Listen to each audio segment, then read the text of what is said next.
Latar belakang.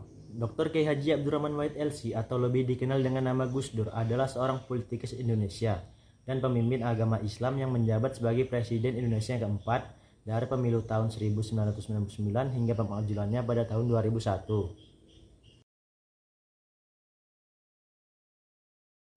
Pada 19 Oktober 1999, MPR menolak pidato pertanggungjawaban Habibie dan ia mundur dari pemilihan presiden. Pada 20 Oktober 1999, MPR kembali berkumpul dan mulai memilih presiden baru. Abdurrahman Wahid kemudian terpilih sebagai presiden Indonesia yang keempat dengan 373 suara, sedangkan Megawati hanya 313 suara.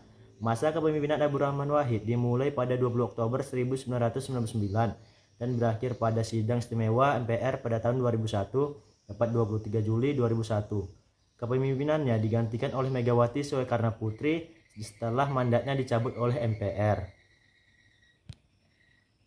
Pendekatan pewaris Gus Dur menganjurkan pendekatan yang inklusif terhadap masyarakat Indonesia yang beragam, termasuk mendukung hak-hak minoritas dan berupaya memperkuat kerukunan antar agama.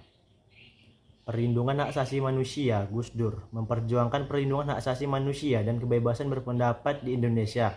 Dia mendukung pencabutan kebijakan yang membatasi kebebasan. Reformasi politik. Dia mendukung reformasi politik untuk meningkatkan transparansi, akuntabilitas, dan demokratisasi di Indonesia, termasuk memperjuangkan pemilihan umum langsung. Pendekatan diplomasi. Sebagai Presiden, Gus Dur mendorong diplomasi aktif dan dialog antar negara untuk memperkuat hubungan Indonesia dengan negara lain di tingkat regional maupun internasional. Kebijakan dalam ekonomi. Yang pertama, program Desa Mandiri.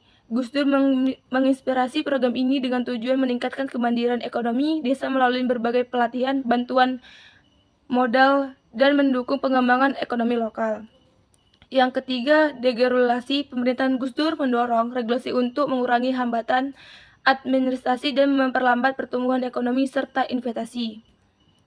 Yang ketiga, pengurangan inspirasi ekonomi. Pemerintahan Gus Dur berusaha mengurangi kesenjangan ekonomi antara daerah, perkotaan, dan desa melalui berbagai program pembangunan dan investasi yang merata di seluruh wilayah Indonesia. Yang keempat, kebijakan pro-demokrasi ekonomi yang berbasis pada prinsip keadilan sosial dan demokrasi ekonomi dengan tujuan memberikan kesempatan yang adil bagi semua lapisan masyarakat untuk mengakses sumber daya ekonomi. Kebijakan dalam keamanan. Yang pertama, reformasi militer. Pemerintahan Gus Dur berupaya melakukan reformasi dalam militer dengan mengurangi keterlibatan militer dalam urusan politik dan mengedepankan profesionalisme.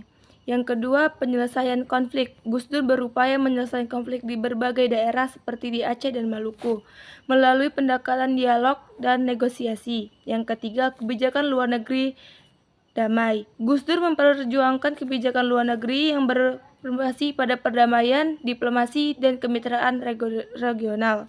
Yang keempat, pengendalian terorisme. Meskipun tidak terlalu menonjol, pemerintahan Gus Dur mulai menghadapi ancaman terorisme yang muncul di Indonesia. Kontroversi dan tantangan yang dihadapi. Yang pertama itu ada kontroversi yang dimana Abdurrahman Wahid dihadapkan pada kontroversi terkait hubungan dengan Megawati Soekarno Putri. Yang kedua, perjuangan melawan korupsi yang sedang menjadi tantangan besar bagi pemerintah Gus Dur.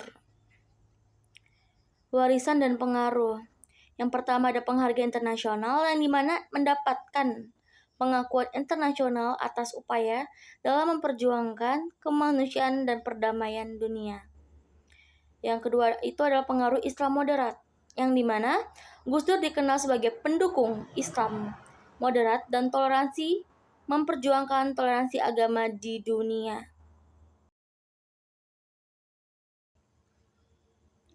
Kesimpulannya, yaitu mendapatkan dan beragam masa pemerintah Abdurrahman Wahid menjadi bahan evaluasi yang menarik bagi berbagai kalangan. Penilaian yang seimbang terhadap kinerja kebijakan selama masa pemerintahan Gus Dur.